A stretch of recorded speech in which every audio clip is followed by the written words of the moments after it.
Look, in our book and in our course, we explain the physics and the anatomical function that can be used to evaluate all movements, right? So everything can be evaluated. Jumping up on a box can be evaluated. Farmer carry can be evaluated.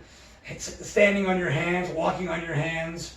All of these things can be evaluated when you understand physics and when you understand muscle function, right? So for example, if you are going to jump up onto a box, then you can look at the limbs that are involved, the angles of the limb relative to gravity and relative to the direction of thrust, right? And you can say, well, therefore this muscle is working and therefore that muscle is working. But as we've talked about in previous sessions, it's always a good idea to identify your goal. What is your objective, right? So, for example, if your objective is to have fun in the gym, then jumping up in a box might just be fun, right? And, you know, I've been doing this over 40 years, so I've seen and have done almost everything. So I know that it can be fun to go to the gym and with your buddies at the gym, turn that sort of into like recreation time. Recreation time, right? In other words, you're not trying to get maximum benefit from the workout. You are basically in a playground and you're doing fun and games and you're challenging each other. And I can do this, can you do that? And that's fun, right?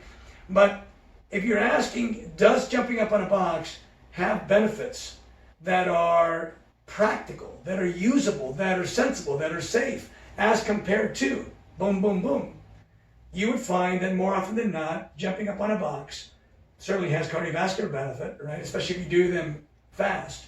Has, you know, what could be considered plyometric benefit, you know, sort of a teaching of the body to respond quickly through its central nervous system, right? That could be a proprioception. That could be beneficial if you're a basketball player, if you're a volleyball player, something like that. Again, goal-oriented, goal-specific, right? But if your objective is to develop the quadriceps, you're not going to get as much, right? There is certainly a risk of injury, right? So there are other exercises that have an even bigger discrepancy between cost and benefit. So for example, the farmer carry is obviously, you know, you see people doing this all the time. It's a trend right now. One of the things that we teach in our course is that any limb that is parallel to the direction of resistance, usually gravity, is a neutral lever. If I put my arm on a tabletop like this and I hold a 50-pound weight in my hand here, as long as my forearm is vertical, it is neutral. Mm-hmm. That means any muscle that is operating this limb isn't loaded. If I move it that way, this loads. If I move it this way, this loads. If I move it this way, that loads. If I move it that way, that loads. Okay, so in order for a muscle to load, the limb has to veer away from the vertical position, right? So when you're doing a squat and you're in the upright position and your lower leg and your upper leg are vertical, no muscle is loaded yet. When you're doing parallel bar dips and you're in the up position and your forearm is vertical and your upper arm is vertical, nothing is loaded yet. Nothing is loaded until those bones change angles. And when they change angles, the degree from which they go away from the neutral position determines the percentage of load that that muscle is going to get. So if it only goes a little bit away from vertical, then you only get a small percentage of that load on the muscle that's controlling that limb. If it goes a lot away from it, then you get the biggest percentage of that resistance on that muscle. So when you're doing a farmer carry, you say, okay, what's vertical and what's horizontal? Well, the lower legs are mostly vertical. The upper legs are mostly vertical. The forearms are mostly vertical. Upper arms are mostly vertical. Torso is mostly vertical.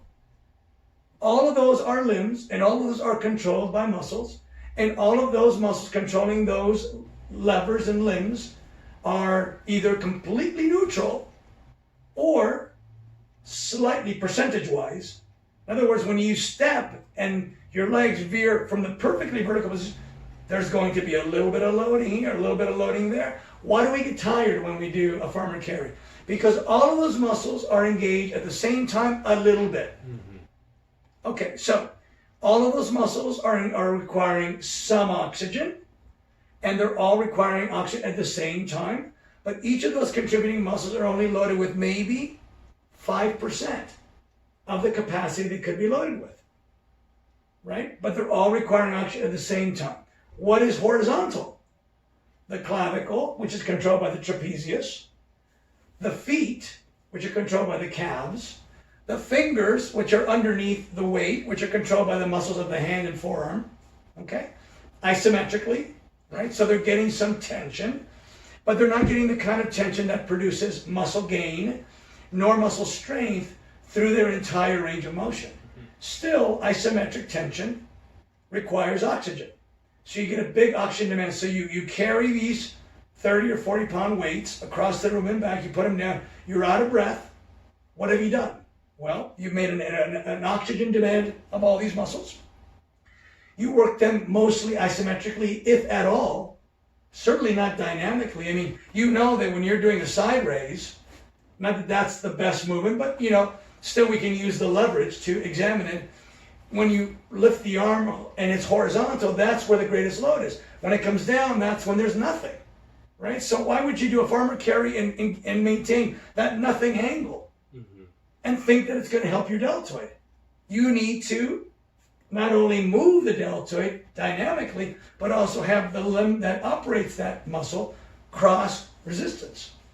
So again, we have to ask ourselves, what is our goal?